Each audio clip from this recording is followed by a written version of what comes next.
S'il vous plaît, parlez-nous de la dystrophie ovarienne. La dystrophie ovarienne, le trophisme d'abord, c'est le bon fonctionnement d'un organe. La bonne nutrition d'un organe. On dit, le cœur fonctionne bien parce qu'il reçoit le bon carburant. Les organes génitaux de l'homme fonctionnent bien parce qu'ils reçoivent le bon carburant. Les organes génitaux de la femme fonctionnent bien parce qu'ils reçoivent le bon carburant.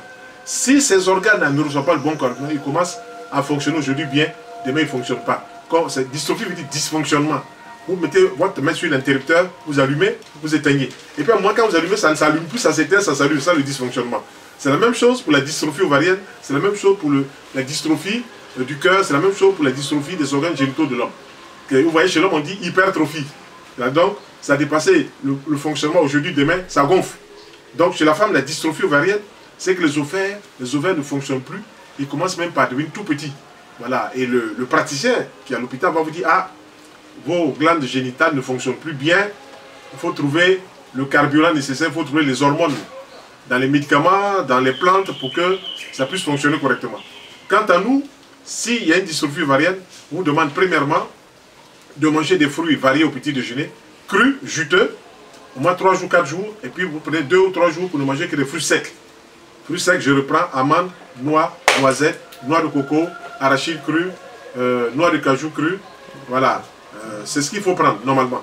Ensuite, à midi, les jus de légumes, le soir des jus de légumes en insistant sur l'oignon, sur la carotte, sur les concombres, sur les choux, sur les poivrons, sur les céleri branches, sur les céleri raves, sur les oignons verts, sur la betterave rouge. Si vous pouvez avoir tous ces légumes crus, hachés, avec de la bonne huile d'olive, de la bonne huile de tournesol, de la bonne huile de colza, ce serait vraiment l'idéal. Ne mettez pas du jus de citron, mettez juste une petite cuillère de vinaigre de cidre, c'est tout. Ou bien une petite cuillère de vinaigre de Xerex, ou bien une petite cuillère de vinaigre balsamique. Laissez le citron de côté, parce que lui, il est bon, quelquefois, en dehors des repas, mais quand on le met par exemple sur la viande, il crée un autre problème. Quand on met le citron sur le riz, il crée un autre problème. Vous voyez les femmes, par exemple, qui font au Sénégal ou en Côte d'Ivoire, un peu, ils font le riz qu'on appelle le tchèp. Ce tchèp-là pose problème parce qu'elles mettent du citron sur le riz. Or, le citron qui est mis sur le riz provoque des fermentations ultra intestinales. Et ce même citron mis sur le poisson provoque des putréfactions. Donc, vous voyez, alors on vous mangez un plat qui vous a fait du bien, mais vous dites après, je me sens mal. Donc, il n'y a pas plaisir et puis une nuisance. Ou j'ai mangé le tchèp, ça m'a fait du bien, ou bien on va dire ensuite, j'ai mangé le tchèp, ça m'a fait du mal. Donc, il y a quelque chose qui ne va pas. Voilà. Donc, il faut faire sortir le citron là, de ce tchèp-là. Prenez-le si vous voulez 3 heures après, ou bien 2 heures avant, le tchèp lui-même.